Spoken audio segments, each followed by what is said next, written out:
It's not the way I see it, though. I'm ready. Ready? Let's go then. Okay, let's go. The biggest difference in the last few years seems to be you've gone from a very dry, rich but dark palette to a very keyed up, jewel-like palette. What has that change been in response to, and what does it mean? I think as, in a sense, I feel in the last 5 years or so, in a sense, the world has turned its back on me. And increasingly, the work is something that's kind of a refuge for me.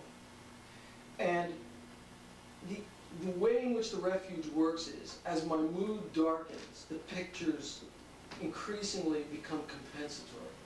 As I feel worse, the paintings feel better and better, because the paintings are like a place for me to go where I can actually get emotionally renewed.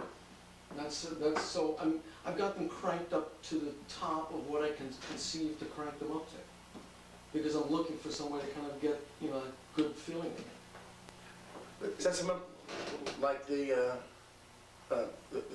old idea of using, say, highly optical colors to speak about some sort of failure was that was a real 80s notion, whereas, so it's always you're using these Matisse-y jewel-like colors to talk about a lost joy or a party that's already over? But, yeah, but it's not even like they are illustrating some sort of lost pleasure or something. They're really a way for me to construct pleasure for myself so that I can have an experience that I very much need.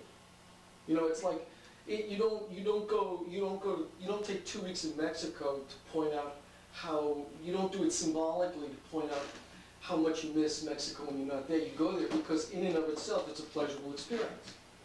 These paintings function like that. They literally provide that kind of hit for me.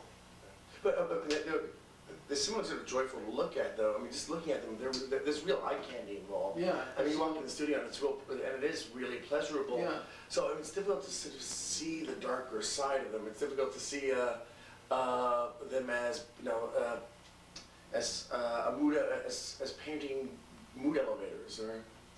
But they, in fact, other people have seen them in the studio and said, in fact, somebody, most unlikely people say it, I don't know who's going to, but a woman was in the studio last week and just parenthetically, as she was taking something out to go somewhere, said, these are really strange, aren't they? They're so kind of depressing. So it's sort of like, the sad drunk at the end of the bar whose wife's left him and as he keeps buying rounds and trying to make sure the party keeps going on, and is determined to have fun no matter what. I think that the best thing I can think of is gallows humor. Yeah, it's, you know, it's a laugh. It's trying. I'm trying the best I can to create a world that I wish I had, which in a sense I do have by creating it.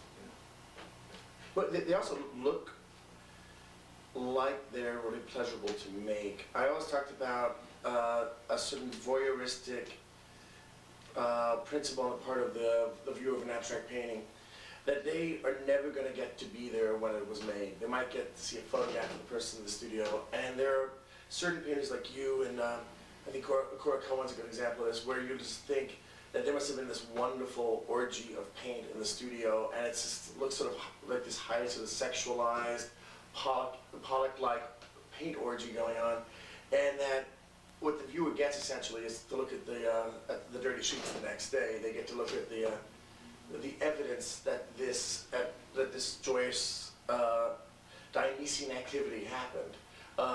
Do you sort of see this as being provoking the voyeuristic desire in the viewer? No, I don't think so. If they function that way, I don't like that model. I'm familiar with it, but I don't care for it. In fact, I used to think of it as sort of like the bar fight model, or it's the detective model. It's, you come on the crime scene and you feel the cup and you go, coffee's still warm. They just left. You know, the old cowboy stories. They always do that. They kind of feel the embers in the stove or something. You know, when they come into the cabin. I don't like it because what it does is it suggests that the stuff before you is not intrinsically very interesting. But it's only interesting to the degree to which it extends or implies things that are in fact interesting. So it puts everyone in exactly what you're saying. It puts everyone in a kind of voyeuristic relationship to direct experience.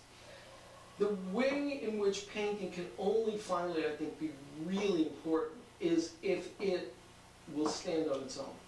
If this stuff is evidentiary in the sense in which you mean it, what you've done then is you've collapsed painting to a kind of quasi-religious status as though they were fetish objects. As though this was kind of like, you know, the thumb of the saint. You know, the thumb of the saint in a little reliquary is not very interesting until you hear it's the thumb of a saint. Until it's that, it's just a little, you know, it's a little prune, right? So it's the attendant material that kind of empowers this thing. But there are other things in life that don't need that kind of supporting text, that just stand alone, like a really interesting dinner or a lover. You don't need, or a great joke. You don't need, when you come up against a lot of things in life, you don't need to. Let me do the joke thing, for example. If you were in a nightclub and for the stand-up comic to work, I had to give you a mimeograph sheet on why this was funny. And then after you read it, then you could almost think it was funny. This isn't comedy. Do you know? Right. Or if you saw them and then afterwards they said, I noticed you weren't laughing, perhaps you'd like to read this. This will explain to you why you just missed out on this thing. There's some sense in which comedy is funny precisely at the level of the response. The response is the meaning. If you do not laugh, it has no meaning. There is no funny joke that is not laughed at. There is no delicious meal that is not tasty. And there is no visually pleasurable picture that is not visually pleasurable. It must perform, it must work as you find it. And for it to become the other thing, and you really kind of made a nerve hit from going on, but for it to become the other thing, where it's sort of like voyeuristic, first of all, I think that what that does is it deprives painting of its uniqueness, and it makes it just one more example of things being validated outside of themselves, which is the way all the crap in life gets validated. From dogs getting validated by the AKC to that's an interesting watch if it's a Piaget. You know, this is all brain-dead thinking. Painting, art is supposed to be the radicality of pleasure, which means that it escapes those categories. You know what I mean? Right. I mean, what did I say at the end of 5 minutes? But something can't be the fetishized piece of evidence and also provide pure unmediated visual pleasure? Sure, absolutely can be. In fact, everything is a compound of both those things. There is no pure experience. But because you can privilege one experience over another, you can force it towards direct experience, or you can push it towards the fetishized artifact.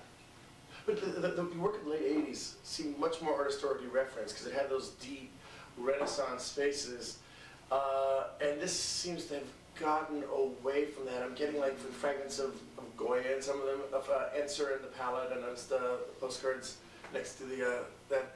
But then, and also Indian color from Indian miniature painting too. But I haven't. But there aren't those really clear signals back to earlier art that the late 80s work had. Is that also getting away from more mediated experience? Right. Those were things that I always kind of needed to know. So I went through all that as a way to learn how to make light, or learn how to make pictures, or allow pictures to contain emotional loads, weight to them. Just learning directly from the process of making the paintings. Like each painting, you learn something for the next painting. Not even that I learned something for the next one. I learned, like I'll sit down and I start to draw things. What I'm noticing, for example, is that things will wind up in certain places over and over. So I find myself drawing out and think, oh look, there's one of those things in the upper corner. There seem to be things up in one corner, and then little things in another corner, and then something kind of emerges in the middle of the picture. And as I work on the drawings, the things sort of, well, for example, there's one out there, the one I showed you earlier, that has the things that look like hot dogs. All right, it's a perfect example. I make, we'll say, painting one, and they were little chain links, which came out of paintings from the year before, had little ropes in them. And the ropes came out of just wanting to kind of balance things. And I thought, well, if you could put them underneath, how would you do that? Then you would put them over the rope.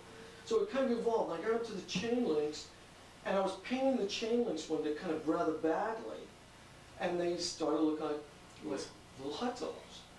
And then the more I drew them, I thought, God, I think they are little hot dogs. And I started putting little strings that connect the little hot dogs, you know, the little way to tie them off. And that started getting interesting. And then I thought, well, if they broke apart, then the strings would be kind of hanging. So it's like, I feel like I'm watching somebody's movie. You know, like, oh, and then they broke apart, and then, oh, and then they fell on the ground, and oh, and then look, they rolled off the, you know, I'm just playing out the hand.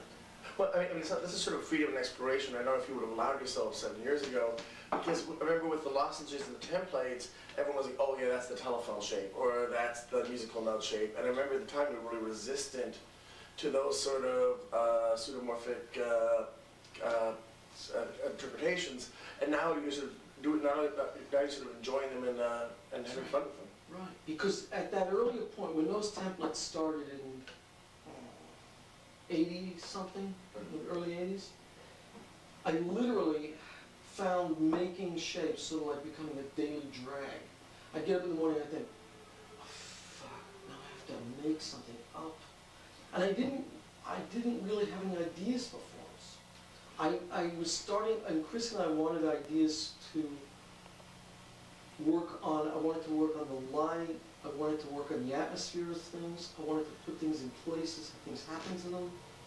But I didn't want to kind of do just as you said, I didn't want them to have interior lives. I wanted them to be like a stock company, that if Joseph Cotton's in movie 1 or Joseph Cotton's in movie 2, he's a different character because the movie's different. But it's still Joseph Cotton. People don't say, geez, this is Joseph Cotton, he's always in these movies, what are we going to make of this? Well, it's not, it's a character. So I wanted that stock company to kind of conduct these other projects about light and space and kind of temperament and weather. But at a certain point when I kind of did all that, the shapes were the only thing left after 10 years of that that wasn't filled up with a kind of meaning.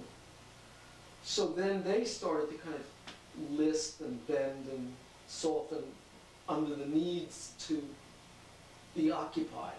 And now they're occupied, but good, you know. You've always had a relationship to beauty, because the beauties come in and out of the work. And in individual paintings, I've seen you go for it 100% and let a painting be achingly beautiful. And then I've seen ones where all beauty was infused. But in most of them, there's this constant battle. Like in the current paintings, the color is beautiful enough already. I mean, it's just like, you know, just sort of like licking your face. Yeah. But then compositionally, you're through so many weird compositional devices in that make it uncomfortable, and make them balance off, and you know, and also just throwing colors together that don't quite fit. How does beauty function for you? Is it something that is it a real love-hate relationship, or? No, I think it's one of the most radical ideas. And it really mystifies me that more people don't work with it. Because beauty is the loose cannon in any society. Because it's another example of pleasure. And pleasure is the thing that the state is always trying to hammer down so that everybody will go to work on time. I think the case against beauty is being made by people who finally want to go to work on time. I think they're all good little soldiers, you know, all the critics are basically, that like that think that way, are all the good little soldiers who want artists to actually get in line and be useful. And the radicality of painting is that it is not in any available or accessible sense a useful project.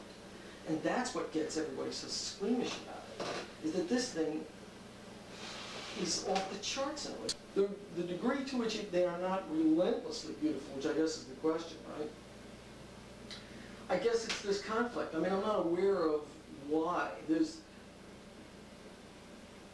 It may be that the cross current of beauty, the other kind of force that pushes on things is the strange, or the unlikely, the unfamiliar.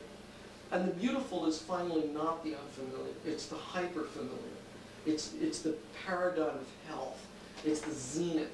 But it really kind of becomes sort of tiresome if it's not cross-indexed with the transgressive in some way.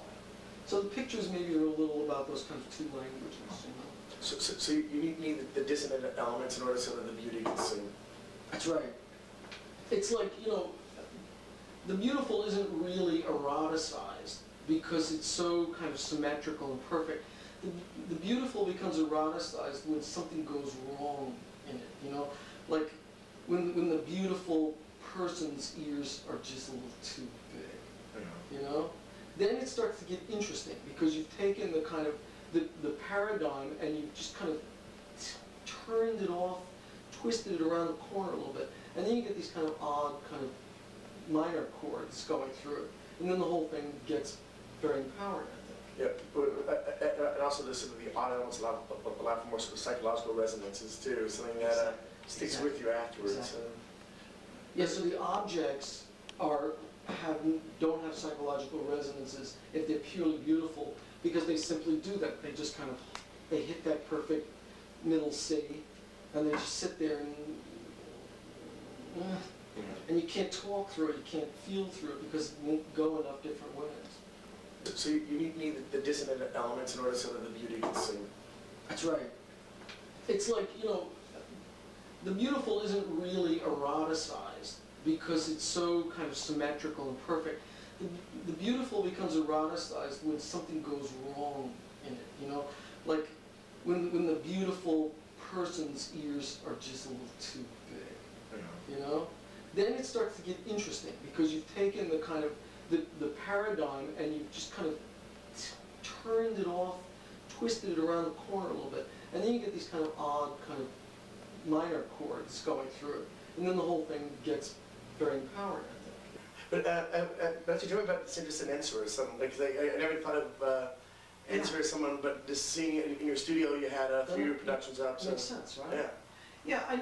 Yeah, Ensor is somebody I've always really been attracted to, but I did a painting, I was working on a painting 3 weeks ago or so, that reminded me so much of an Ensor, and I thought, what the hell is that book? And I got the Ensor book and put it up. And it's about the only thing I've put up in the last 2 years. I haven't been bothered, like I was saying earlier, I haven't been bothered doing that.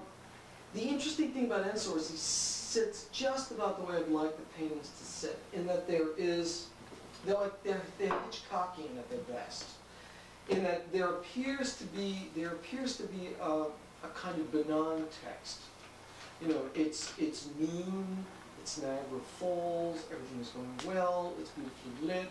The only thing wrong is you're being hunted. You know, but the hunting is kind of a dark coloration beneath the apparent surface, which is the way I feel about the Renoirs as well. But that's, in Ensor, very often that subtext doesn't stay underneath and they kind of burst out. But there, he hits somewhere, he gets that tone just about right, where they're very pleasurable, they're almost carnival-like, but the thing starts to go over the edge, and it goes sour, and it gets dark and dangerous. And that strikes me as a very interesting, in fact, what is the name of the Hitchcock movie where they trade places? I'll kill your mother if you kill my sister kind of movie. You know the one? Yeah. It's an early one, black and white, and it ends up in a carnival at the end with the guy dying under the carnival, under the Ferris wheel. Right, So I can't think of it either. But somebody was in the studio last week and they looked at one of those paintings that has like a big leaf shape in it, and they went, oh, it's Hitchcock's blah, blah, blah. And I went, which one is that again? And they said, it's the thing, it's the Ferris wheel at the end of the... So I, 100 points. So that's what it was. The carnival reference is actually there in a lot of them, with this new parasol shape, and also because there's so many things, there's so much play involved in the paintings with things hanging off of each other. So it has the balance of a carnival ride where the floor tilts under you. You'll still stay upright, but the floor is going to tilt and you're going to drop. I think, and also this goes back to the paintings from last year where there were all the impossible appendages, things hanging, things they couldn't possibly hang from, and being balanced on things they couldn't possibly balance at. So this speaks of these studies of impossibility of play, which are both agents at a carnival also. Do you know about how play functions in the work? Or, I don't know, because I don't think in those terms. because it just seems maybe I'm good by the way I'm using the word play, that there are like these things that shouldn't balance. There are these things that you sort of try to push it as far as it's going to go before it's going to teeter over. And that's what I think of as being the sense of play in them. That you start trying to figure them out as contraptions. Like if this item falls, what happens over here? That's Rube Goldberg. Rube Goldberg, yeah. Absolutely right. That's exactly right. And in fact, I've been working with the Rube Goldberg kind of analogy in this work for 5 years or so. In my mind, I've been thinking, it's like hooks on here, and this is, and it only occurred to me literally like last month. I thought, what a Rube Goldberg machine is the mechanical equivalent of an ecosystem. And actually, back to the iconography, there's, as well as this carnival image and this, the Chinese lanterns, I also think about the meaning of hang too. Like, I mean, in anything, forms hang on one another, even if they're just superimposed. But there's this real literal hanging that seems to clear reference hanging from the neck, and bodies hanging, that sort of punishment, and also as a suicide image too. The cheery suicide image is there in these paintings also. Right. But that gets back to the thing. I don't want to talk about the down or the underside of the human condition directly. It seems to me that it's much more interesting to kind of have it kind of insinuate into life, or into the life of the picture, this kind of insinuation of something kind of going wrong or going, something sad kind of breaking into the picture. It just strikes me that that's much more the way life feels. That essentially, you know, we're okay, but it's tinged with regrets, or it's tinged with failure, or we all see where this ends at some level, you know? So no matter how kind of pleasurable it is, we all see the end. But you don't want to make a picture about the end, you know? I mean, you want to kind of contextualize things so that it's what it's like to live the human experience, is to appreciate those things in context. And any culture that denies one or the other just misses the whole kind of real curious way in which they, you know, infuse each other, you know? Yeah. And so basically we introducing a sense of time into the painting so that it's not static. That's right. Whereas the Losses paintings were pretty static in their applications. Those things weren't moving in the landscape. That's right. And without time, you can't have, to oversimplify it, it's true, without time you can't have tragedy. You can't have anything go wrong in a picture if there is no destinies. You can't have anything go right. Nothing can be emotionally meaningful if there are eternal states of presence. So what you need to do is you need to have a way inside the picture to imply that things can get better or worse. Else you can't have real emotional states. Instead you have presence, which is the case against change. It's the case against death. So I mean, this is, if you look at the great reductive abstract events from one minute to one minute, which is Black Square, this is sort of the opposite, a reintroduction of life and nature and color and pleasure and sex into this thing that had been frozen to make it more perfect. That's right. I think we got good stuff. It's really good. Yeah. Really good. Yeah, there's not going to be a problem. Thank you, Bill. Thanks. Boy, you know your stuff. Jeez, I was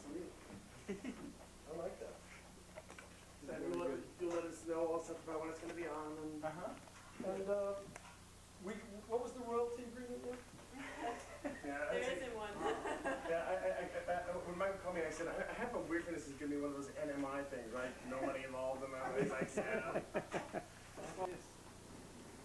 Yeah, I'm not doing that. We're not going to be like early rock and roll stars. No. Yeah, but Do you know of any art documentaries that ever had a lot of perks involved? No,